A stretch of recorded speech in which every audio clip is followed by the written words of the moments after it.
So the questionnaire is, as shown, a uniformly doped silicon bar of length L is equal to 0.1 micrometer with a donor concentration Nd is equal to 10 to the power 16 per centimeter cube is illuminated at x is equal to 0 such that electron and hole pairs are generated at the rate of Gl is equal to Gl naught into under bracket 1 minus x by L, where x is varying from 0 to L, where Gl naught is equal to 10 to the power 17 per centimeter cube per second full stop.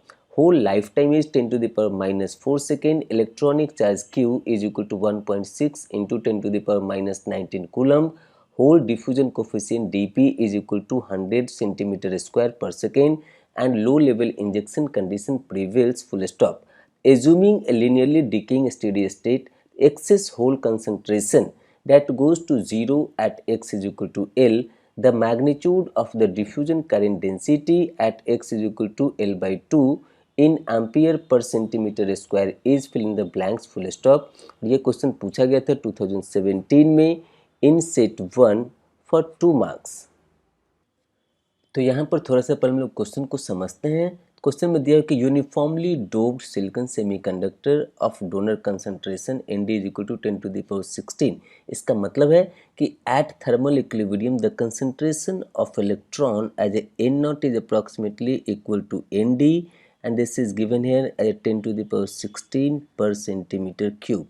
तो यहाँ पर जब light fall नहीं हो रहा था तब ये सेमीकंडक्टर हमारा इक्विलिब्रियम में था और यहाँ पर डोपिंग यूनिफॉर्म है। इसका मतलब यूनिफॉर्म डोपिंग से क्या मतलब है कि with respect to distance there doping concentration is not going to be change, और इसके कारण से यहाँ पर इलेक्ट्रॉन के कंसंट्रेशन का भी हमारा चेंजिंग नहीं होगा विथ रिस्पेक्ट टू डिस्टेंस। और जब यहाँ पर कंसंट्रेशन में चेंजिंग नहीं होगा इसका मतलब कि कोई डिफ्यूजन प्रोसेस नहीं होगा जब लाइट फॉल नहीं हो रहा था तब इन इक्विलिब्रियम सिचुएशन में, और उसके कारण हमको यहाँ पर कोई डिफ्यूजन करंट नहीं मिलेगा बिफोर द लाइट फॉलिंग।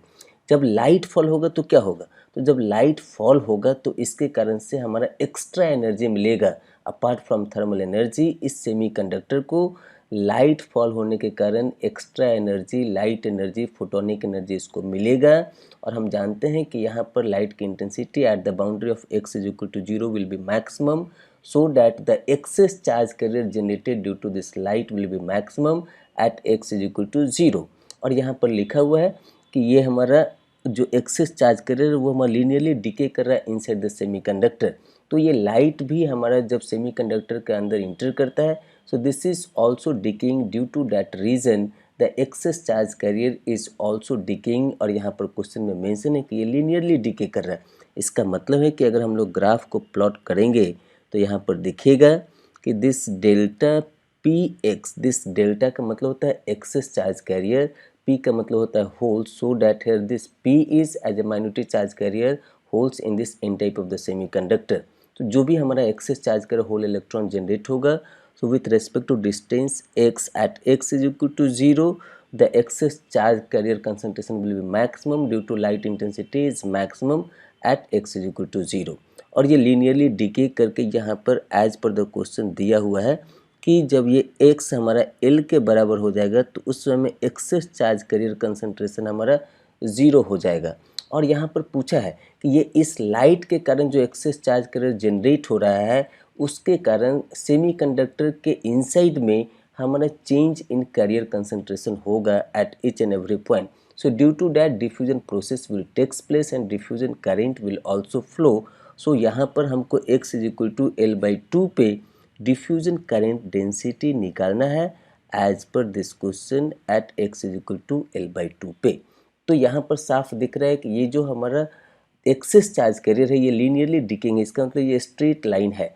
तो स्ट्रेट लाइन का जैसे कि हम लोग जानते हैं डिफ्यूजन करंट डेंसिटी निकालते कैसे हैं, so that is having Jp diffusion is equal to minus q into D p into D p by D x. तो Q तो पता है, dP भी पता है, हमको निकालना क्या dP बाई dx। तो इस लाइन का स्लोप हमको निकालना है। तो ये दो तरीके से हम लोग निकाल सकते हैं। एक, स्ट्रेट लाइन का स्लोप हम लोग 2 पॉइंट फार्मूला से भी निकालते हैं, और दूसरा अगर हमको इस स्ट्रेट लाइन का इक्वेशन मिल जाए तो उसको हम लोग डिफ्रेंशिएट करके डायरेक्टली उसका स्लोप निकाल सकते हैं। तो यहाँ पर इसका ऑप्टिकल जनरेशन रेट दिया हुआ है। So that is GL into GL naught into 1 minus x by L, where x is varying from 0 to L. अब जब इसमें GL में हम लोग टाउ पी से मल्टीप्लाई करेंगे, कैरियर लाइफ टाइम से मल्टीप्लाई करेंगे, तो ये हमको मिल जाएगा। अगर इसको हम लोग टाउ पी से मल्टीप्लाई करेंगे तो ये हमको दे देगा excess charge carrier as a whole with respect to distance, क्योंकि GL हमारा फंक्शन है x का, इसका मतलब कि एक्सेस चार्ज कैरियर भी हमारा x का फंक्शन होगा। तो इसको हम लोग मानते हैं इक्वेशन नंबर 1, इसको मानते हैं इक्वेशन नंबर 2। सो इससे पहले हम लोग एक पॉइंट और समझते हैं। यहाँ पे लिखा हुआ लो लेवल इंजेक्शन, बहुत बार स्टूडेंट्स इस लाइन को इग्नोर करते हैं। लो लेवल इंजेक्शन कंडीशन प्रीवियस, इसका यहाँ पे मीनिंग है, सेंस है, वो हम लोग पहले समझते हैं इसका क्या सेंस है। So due to this light falling whatever is the excess charge carrier as a whole it is delta p, as electron it is delta n. So to prevail this condition, their concentration of the excess charge carrier must be much lesser than the carrier concentration at thermal equilibrium. तो ये हमारा n type का है तो हमारा thermal equilibrium पे n not हो जाएगा। अगर p टाइप का होता तो यहाँ पर p नॉट होता।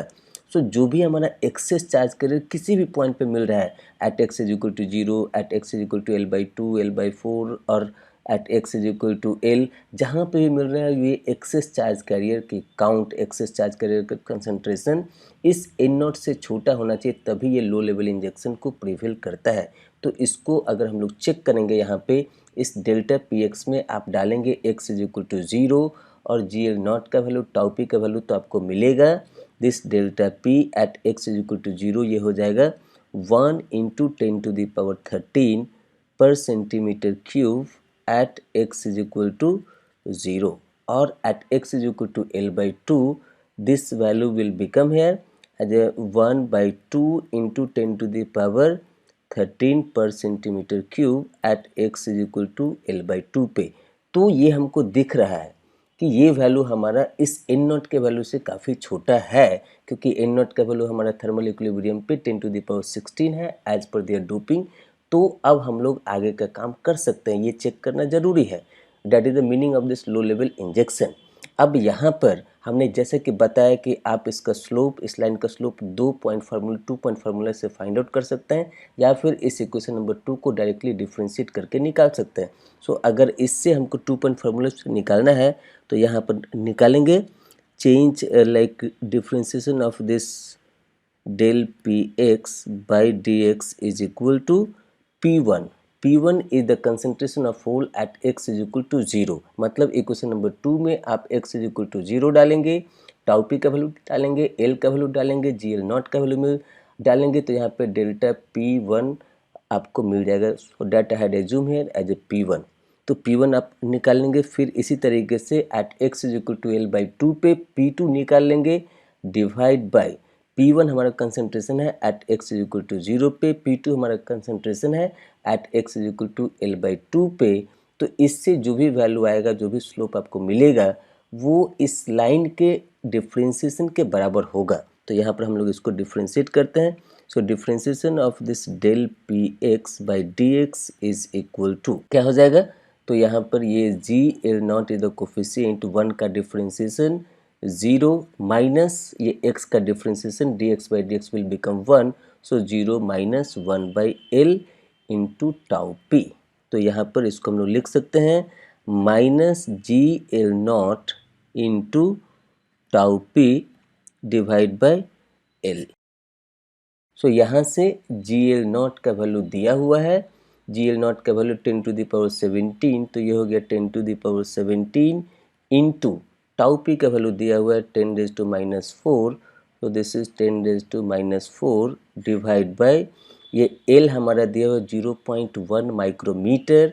हमको इसको यहाँ पर सेंटीमीटर के टर्म्स में यूज़ करना है, क्योंकि बाकी सब पैरामीटर यहाँ पर ये सेंटीमीटर के फॉर्म में है, और भी हमारा पैरामीटर या सेंटीमीटर के फॉर्म में है, तो इसको भी हम लोग को सेंटीमीटर के फॉर्म में यूज़ करना है। सो माइक्रोमीटर को जब आप सेंटीमीटर में चेंज करेंगे तो इसको लिख सकते हैं 0.1 इंटू 10⁻⁻4 सेंटीमीटर। तो यहाँ पर ये 10⁻⁻4 और ये 10⁻⁻4 कैंसिल हो जाएगा, और हमको मिलेगा यहाँ पे -10⁻18 और जब आप यूनिट डाल करके चेक करेंगे तो इसका यूनिट मिलेगा 1/cm⁴। सो यहाँ पर इसको हम लोग मानते हैं equation number 3। So equation number 3 से ये हमारा डिफ्रेंशिएट करके जो भी वैल्यू आया है इसको हम लोग इक्वेशन नंबर 1 में यूज़ करेंगे तो क्या हो जाएगा, this is -1.6 into 10⁻19 into D P is having the value of 100 into D p by D x हमारा आया है -10⁻18। तो यहाँ से माइनस माइनस हमारा प्लस हो जाएगा और जैसे कि ये करेंट डेंसिटी है, आप सारे यूनिट को डाल करके चेक करेंगे तो इसका यूनिट मिलेगा आपको एम्पियर पर सेंटीमीटर स्क्वायर। तो जब आप इस वैल्यू को कैलकुलेट करेंगे तो आपको मिलेगा minus minus will become plus and this will become here as 16 ampere per centimetre square. So diffusion current density at x is equal to L/2 पे हमारा हो गया 16 ampere per centimetre square. So the numerical value for this question as like this question belongs to NAT। तो यहाँ per unit इसका mention है ampere per centimetre square, तो इसका हमारा न्यूमेरिकल वैल्यू हो जाएगा 16। And by this way this is the end of the explanation for this question.